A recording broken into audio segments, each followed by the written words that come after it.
Okay.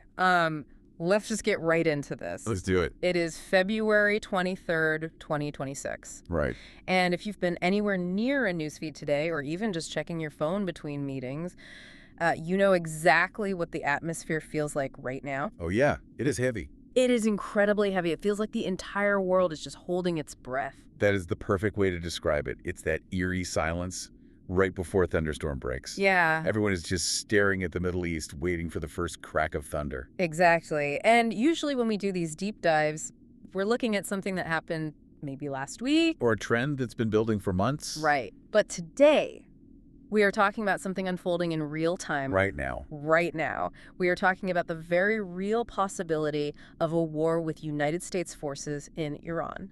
And the stakes really couldn't be higher. No, they couldn't. But what makes this specific moment so confusing for people trying to follow it is that depending on who you listen to in Washington, you're getting two completely different realities. And that is exactly what I want to dig into today. Good. We have a stack of reports here, specifically a really dense summary from Culti. Yeah, the Culti analysis. Right, and it analyzes some explosive reporting from the Wall Street Journal, and the picture they paint is, well, it's a massive disconnect. It is a massive disconnect. We have the White House saying one thing and the Pentagon saying something diametrically opposed. Because it's not just a disagreement on strategy here. Right. It is a disagreement on reality.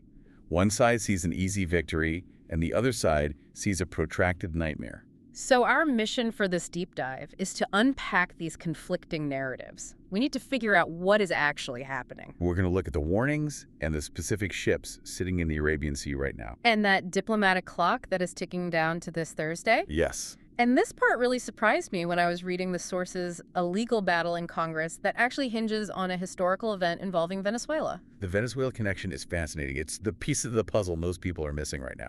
It really is. It explains why Congress is freaking out. Totally. We will get to that. But let's start with the immediate news. The Journal report. Right. The Wall Street Journal dropped a report that has basically set Washington on fire. What exactly did they find? So the core of the reporting is a leak. And not just a rumor mill kind of leak. Okay.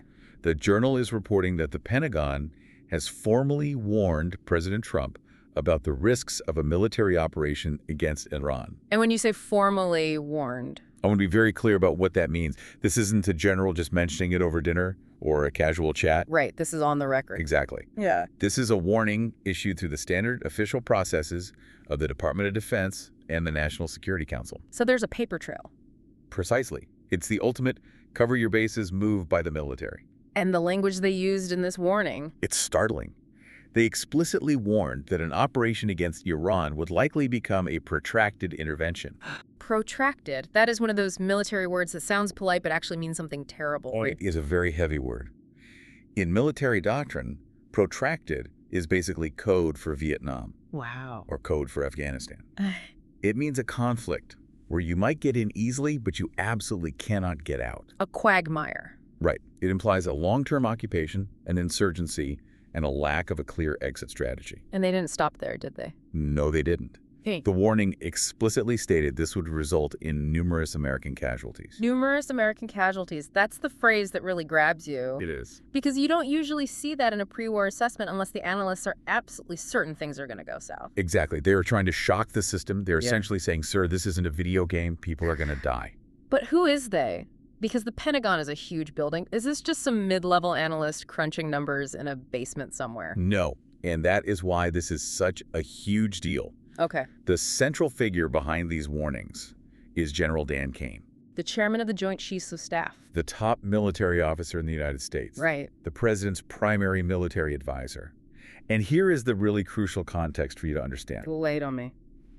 General Kane is not a political rival. Okay. He isn't some holdover from a previous administration who hates the president's policies. The reports describe him as a highly regarded member of Trump's own national security team. So this is coming from inside the house. Very much so. This is the guy Trump hired, the guy Trump trusts, and he's the one saying don't do this. Right. Because Kane is looking at the map. Yeah. He's looking at the Zagros Mountains in Iran. He's looking at their missile defense systems, their proxy networks in Lebanon and Yemen. He's doing the math of war. He is doing the math, and the math is telling him this is a very bad idea. So you have the top general saying protracted nightmare high casualties.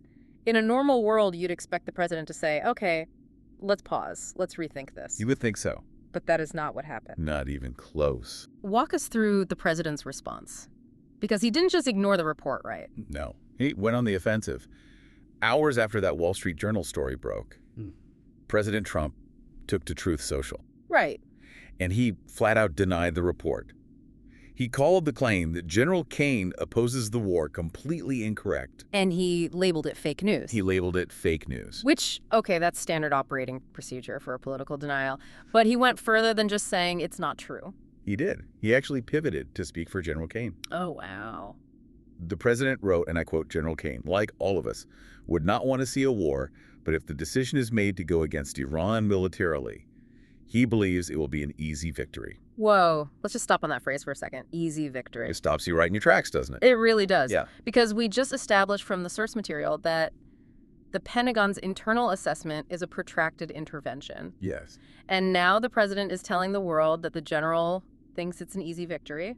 Those are opposite ends of the spectrum. They are mutually exclusive realities. Yeah.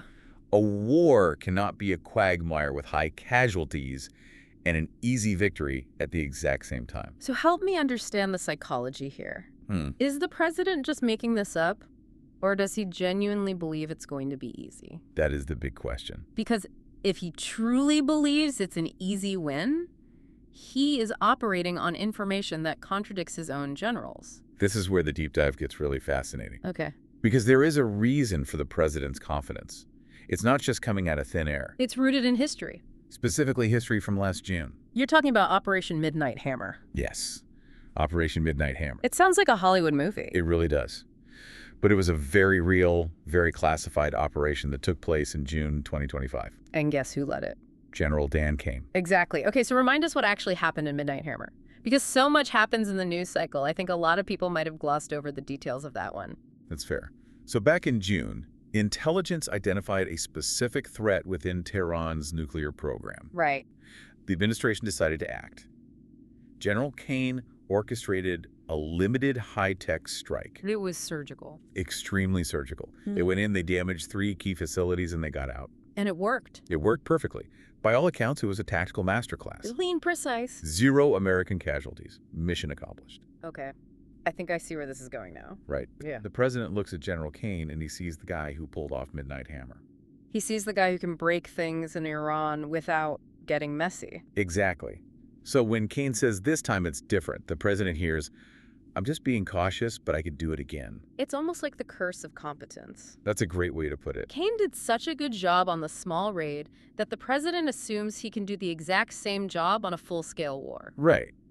But there is a massive difference between smashing 3 buildings in the middle of the night and invading or toppling a regime in a country of 88 million people. The scale is incomparable. The president is confusing a raid with a war. That is terrifying. Because while they argue about definitions easy versus hard, the actual military machine is already moving. It is in motion. We aren't just talking about plans on a whiteboard in the Pentagon anymore. No, this is the part that makes the hair on the back of my neck stand up, honestly. Yeah. The sources indicate that right now, as we speak, the United States has deployed its largest military operation in the Middle East since the invasion of Iraq in 2003. Since 2003. Let that sink in. I mean, we've always had a presence there. We have bases in Qatar. We have ships in Bahrain. But this is different. This is totally different. This isn't a routine patrol. This is an armada. Wow. We are talking about 2 full aircraft carrier strike groups. The USS Abraham Lincoln and the USS Gerald R. Ford. Correct. And think about what that means.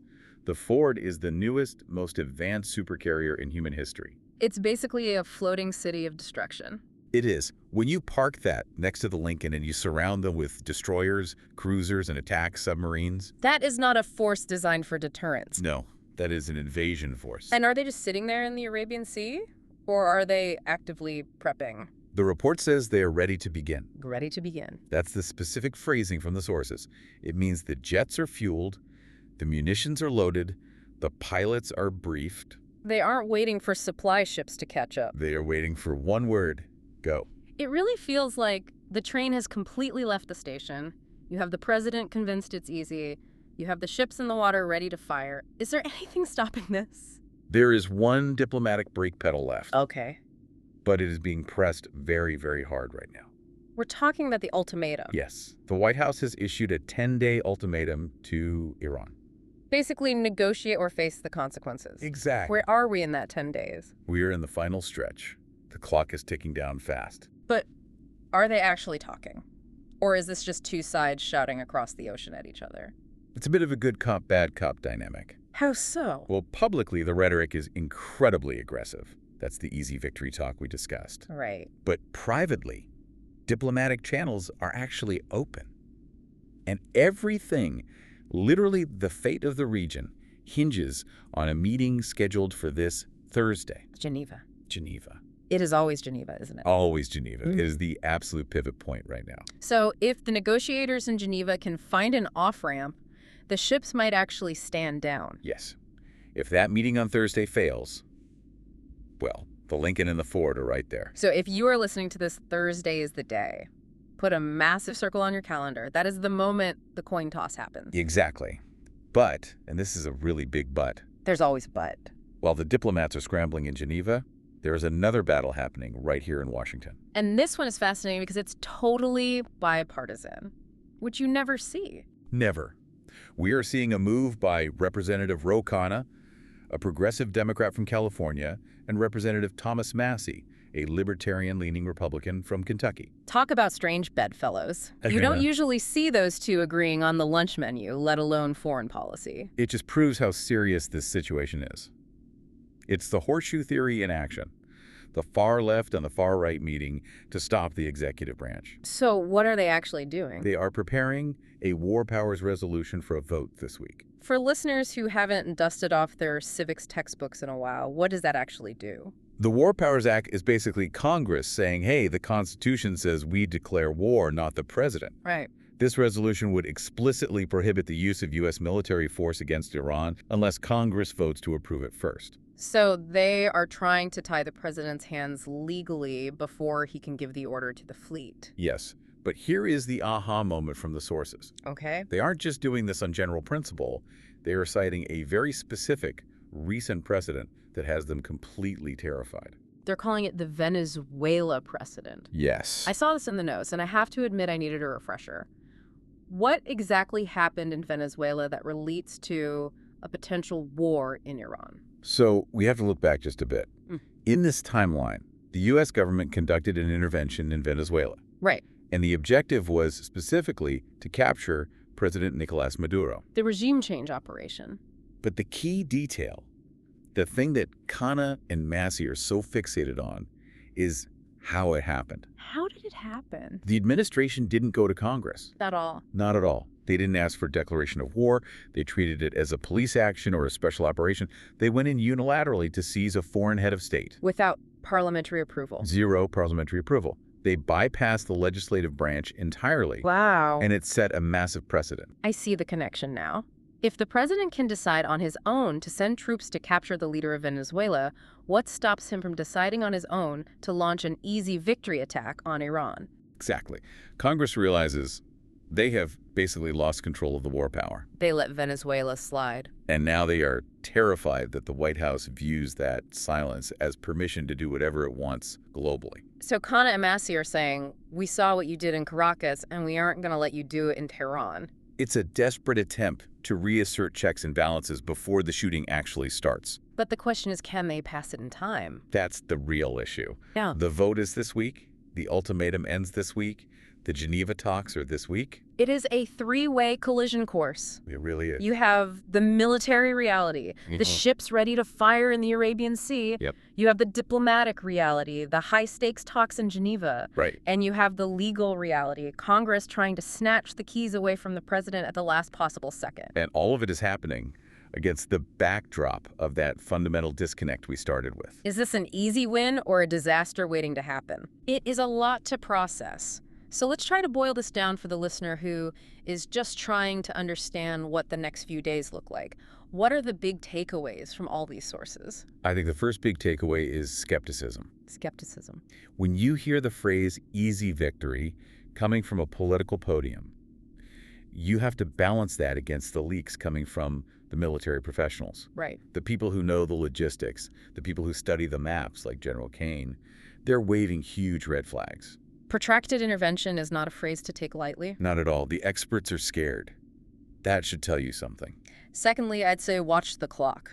Absolutely watch the clock. This isn't a vague threat for next year. Yeah. The fleet is in position right now. The ultimatum is active. Thursday in Geneva is the critical moment. We are firmly in the window of action. And finally, we need to pay close attention to that domestic fight. The fact that you have a Democrat and a Republican joining forces to cite the Venezuela precedent shows that there is deep, deep anxiety within the U.S. government about executive power. They know that if this war starts without Congress, there is simply no going back. It signals that the system is straining. The guardrails are being tested like never before. Which really brings us full circle back to General Kane, the man in the middle of the storm. He really is. He's the dutiful soldier. He followed orders in Venezuela. He executed Midnight Hammer perfectly. He proved he was highly competent. And that's the irony, isn't it? It is. And I want to leave you, the listener, with this thought. It's something that's been nagging at me all morning as we went through this material. Let's hear it. General Kane did his job too well. Right. He led a precise surgical operation last June with Midnight Hammer.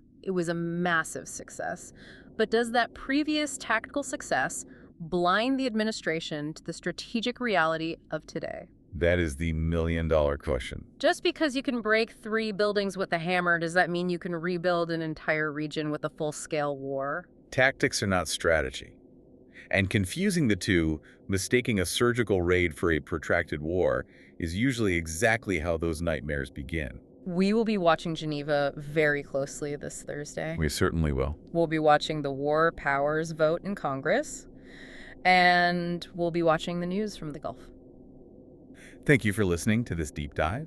Stay informed, stay curious, and we will catch you on the next one. Take care, everyone.